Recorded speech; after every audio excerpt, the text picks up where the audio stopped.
ଯେଉଁଦିନ ତୁମ ସିଗ୍ନେଚର ତୁମ ଅଟୋଗ୍ରାଫରେ ବଦଳି ଯାଏ ସେଇଦିନ ମାନିଯିବ କି ତୁମେ ସଫଳ ହୋଇସାରିଛ। ଆଉ ଏଇ କଥା କହିଥିଲେ ଡକ୍ଟର ଏପିଜେ ଅବଦୁଲ କଲାମ। ଏମିତି ବି ଡକ୍ଟର ଏପିଜେ ଅବଦୁଲ କଲାମଙ୍କୁ କିଏ ଜାଣିନାହାନ୍ତି।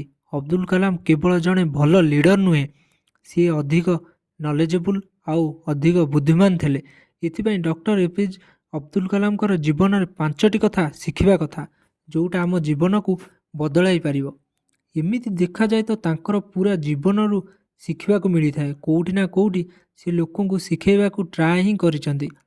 ଏଥିପାଇଁ ଆପଣ ତାଙ୍କର ସବୁ କଥାକୁ ଆପଣେଇକି ବହୁତ ଆଗକୁ ଯାଇପାରିବେ। ନମ୍ବର 1, ହାଲତରେ ଆଗରେ କେବେ ହାର ମାନନି। ଏପିଜେ ଅବଦୁଲ କଲାମ ତାଙ୍କର ପଢ଼ିବା ପାଇଁ ବହୁତ ସଂଘର୍ଷ କରିଛନ୍ତି। ତାଙ୍କ ଛୋଟବେଳୁ ବହୁତ ଗରିବୀରେ ବିତେଇଥିଲେ। ସିଏ ବହୁତ ଛୋଟ ମୋଟ କାମ ବି କରିଥିଲେ, ଯେମିତିକି ରେଲୱେ ଷ୍ଟେସନରେ ପେପର ବିକିବା। ହେଲେ ସିଏ କେବେ ବି ନିରାଶାକୁ ନିଜ ଉପରେ ହାବି ହେବାକୁ ଦେଲେ ନାହିଁ। ଏଥିରେ ଆମକୁ ଏଇଟା ଶିଖିବାକୁ ମିଳିଥାଏ କି ଆମକୁ ଏଇଟା ଦେଖିବା କଥା ନୁହଁ କି ଆମେ ଏବେ କ'ଣ କରୁଛୁ, ଏଇଟା ଦେଖିବା କଥା କି ଆମେ ଭବିଷ୍ୟତରେ କ'ଣ କରିବାକୁ ଚାହିଁଥାଉ। ଜୀବନର ହାଲତରେ କେବେ ହାର ମାନି ବସ ନାହିଁ। ନିଜକୁ ନିଜେ ଛିଡ଼ା ହୁଅ, କୌଣସି କାମ ଷ୍ଟାର୍ଟ କର। ଭବିଷ୍ୟତରେ କେଉଁଠି ଆପଣଙ୍କୁ ଦେଖିବାକୁ ଚାହୁଁଛ ସେଇ ପଥରେ ଚାଲ, କାହା କଥା ଶୁଣ ନାହିଁ। ନମ୍ବର 2, ପ୍ରୋବ୍ଲେମ୍ ବା ଆପଣଙ୍କ ଖରାପ ସମୟ ଆପଣଙ୍କୁ ଅପରଚ୍ୟୁନିଟି ହିଁ ଦେଇଥାଏ କି ନିଜକୁ ଜାଣିବା ପାଇଁ। ନିଜ ବୁକ୍ ମାଇ ଜର୍ଣ୍ଣିରେ ଡକ୍ଟର ଅବଦୁଲ କଲାମ କହିଛନ୍ତି କି ମୋ ପିତାଙ୍କ ପାଖରେ ଫର୍ମାଲ ଏଜୁକେସନ୍ ନଥିଲା, ତାପରେ ବି ସେ ଅଧିକ ବୁଦ୍ଧିମାନ ଥିଲେ। ସେ ଏମିତି ଜିନିଷ ଶିଖାଇଥିଲେ କି ଡକ୍ଟର ଅବଦୁଲ କଲାମ ଜୀବନରେ ବହୁତ କାମରେ ଆସିଲା।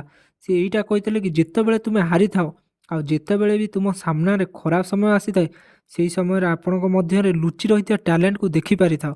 ସେଥିରେ ଗୋଟେ ଅପରଚ୍ୟୁନିଟି ହିଁ ବାହାରିଥାଏ। ନମ୍ବର 3, ନେଚର ସହିତ ଯୋଡ଼ି ହୋଇ ରହିବା ବହୁତ ଜରୁରୀ। ଏମିତି ଅବଦୁଲ କଲାମ ସାର୍ ସକାଳୁ ଉଠି ୱାକ୍ କରିବାକୁ ଯାଉଥିଲେ। ତାଙ୍କୁ ସକାଳର ସୂର୍ଯ୍ୟ ଦେଖିବା, ଚଢ଼େଇର ଆବାଜ ଶୁଣିବା ଆଉ ସକାଳର ଥଣ୍ଡା ହାୱାକୁ ଅନୁଭବ କରିବାକୁ ବହୁତ ପସନ୍ଦ ଆସୁଥିଲା। ସେ କହିଥାନ୍ତି କି ନେଚରରେ ଟାଇମ୍ ବିତେଇଥିଲେ ବହୁତ ଭଲ ଲାଗେ, ଯେମିତି ସେ ତାଙ୍କ ସବୁ ପ୍ରୋବ୍ଲେମ୍ ଠାରୁ ଅଳ୍ପ ସମୟ ପାଇଁ ଦୂରେଇ ଯାଉଥିଲେ। ଏଥିପାଇଁ ସେ କହିଛନ୍ତି ନେଚର ସହିତ ଯୋଡ଼ି ହୋଇ ରହିବାକୁ ବହୁତ ଜରୁରୀ।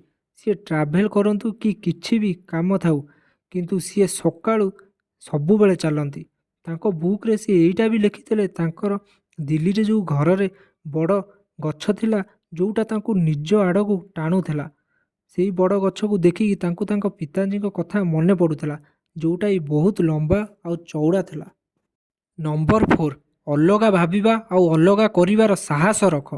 ଡକ୍ଟର ଅବଦୁଲ କଲାମ ତାଙ୍କ ସ୍ପିଚ୍ରେ କହିଛନ୍ତି କି ପୁରା ଦୁନିଆ ଦିନ ରାତି ଏଇଟା ଚେଷ୍ଟା କରିଥାଏ କି ସେ ଆପଣଙ୍କୁ ବାକି ଲୋକଙ୍କ ପରି ବନେଇବାକୁ। ଆପଣ ବି ତାଙ୍କ ଗ୍ରୁପରେ ସାମିଲ ହୋଇଯିବେ, କିନ୍ତୁ ଆପଣଙ୍କୁ ସେଇଟା କରିବାର ଅଛି ଯେଉଁଟା ଆପଣ ଭାବିଥାନ୍ତି। ତ ସମସ୍ତଙ୍କ ସହିତ ହଁରେ ହଁ ମିଶାଇବା ଛାଡ଼ିଦିଅ, କିଛି ଅଲଗା ଭାବିବା ଆଉ ଷ୍ଟାର୍ଟ କର, ଆଉ କିଛି ଅଲଗା କରିବାକୁ ସାହସ କର। ସମସ୍ତଙ୍କ ସହିତ ମିଶିକି ରହିବା ତୁମକୁ ସହଜ ତ ଲାଗିବ, ହେଲେ ଲମ୍ବା ସମୟରେ ଏହା ଆପଣଙ୍କ ଗ୍ରୋଥକୁ ରୋକିଦେବ।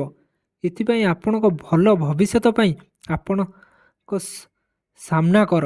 ଯେତେ ବି ଚୁନୌତି ଆସିଥାଏ ତାର ସାମ୍ନା କର, ଆଉ ତାର ସାମ୍ନା ଏକଦମ ନୂଆ ତରିକାରେ କର, କାରଣ ଆପଣ ୟୁନିକ୍ ବନିପାରିବେ। ନମ୍ବର 5, ଯେଉଁଟା ସବୁଠାରୁ ଇମ୍ପୋର୍ଟାଣ୍ଟ, ଯେଉଁଟା ବି ଆପଣ ପରିଣାମ ଚାହାନ୍ତି ତା ପାଇଁ ଇମାଜିନ୍ କରିବା ଶିଖ। ଡକ୍ଟର ଅବଦୁଲ କଲାମ କହିଥାନ୍ତି କି ଦୁନିଆରେ ବଡ଼ ବଡ଼ ଆବିଷ୍କାର ସେତେବେଳେ ହୋଇଛି ଯେତେବେଳେ ଗୋଟେ ମଣିଷ ତାର ପରିଣାମକୁ ତାର ଦିମାଗରେ ଇମାଜିନ୍ କଲା ଆଉ ତାକୁ କାମରେ କଲା। ଆଉ ଯେଉଁଟା ଆବିଷ୍କାର କରିବ ବୋଲି ଭାବିଥିଲା ତାକୁ ଦୁନିଆ ସାମ୍ନାକୁ ଆଣିଲା। ଯେତେବେଳେ ଆପଣ ଆପଣଙ୍କ ଦିମାଗରେ ଶେଷ ପରିଣାମ ଭାବିଥାନ୍ତି ଆଉ ହାର୍ଡ଼ୱାର୍କ କରିଥାନ୍ତି, ତ ଯେତେ ବି ବ୍ରହ୍ମାଣ୍ଡର ଶକ୍ତି ଅଛି ସେଇଟା ଆପଣଙ୍କ ଦିମାଗ ପରିଣାମକୁ ସତ କରିବାକୁ ଲାଗି ପଡ଼ନ୍ତି। ଏଥିପାଇଁ ମନେ ରଖ, ଯେମିତି ଆପଣଙ୍କ ଚେଷ୍ଟା ହେବ ସେମିତି ହିଁ ଆପଣଙ୍କୁ ରେଜଲ୍ଟ ମିଳିବ। ଏଥିପାଇଁ ବହୁତ ବୁକ୍ରେ ବି କୁହାଯାଇଛି ଯେମିତି ଆପଣ ଭାବିବେ ସେମିତି ଆପଣଙ୍କୁ ମିଳିବ। ସେଇଟା କାହିଁକି ନା ଆପଣ ପରିଣାମ ଜାଣିଛନ୍ତି, ଆପଣ ଇମାଜିନ୍ କରି ରଖିଛନ୍ତି ଆପଣ କେଉଁଠାକୁ ପହଞ୍ଚି ପାରିବେ, ଆଉ ସେଇଟା ମିଳିକି ହିଁ ରହିବ। ଆଜି ପାଇଁ ଏତିକି, ଆଉ ଗୋଟେ ଭିଡ଼ିଓରେ ପୁଣି ଆସିବି।